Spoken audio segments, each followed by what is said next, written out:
The team approach at Intermountain Healthcare is really, I would say, the foundation or the cornerstone of why the patients tend to do so well after heart transplant.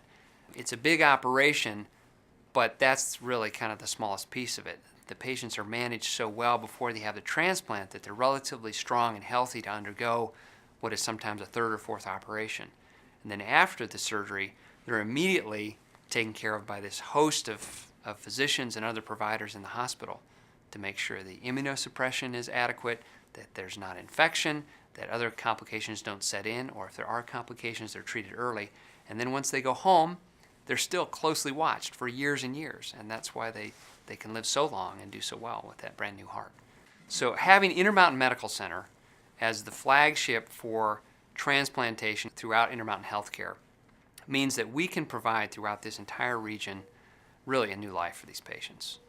You know, most of them are in severe heart failure, so they can't get around and do the things they like to. They're restricted at home. They don't feel well. And as soon as they get that new organ and that thing starts to pump, they feel better.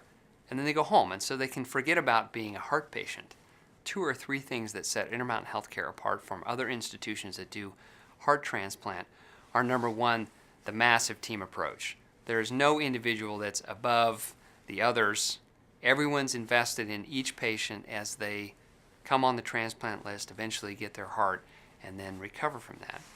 And then I think the other thing that's important to know about Intermountain Healthcare and heart transplantation is that we're constantly looking for newer and better ways to help these patients do even better.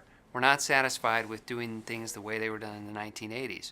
Everyone is working to find new ways, and I think that's most evident in the mechanical circulatory support program.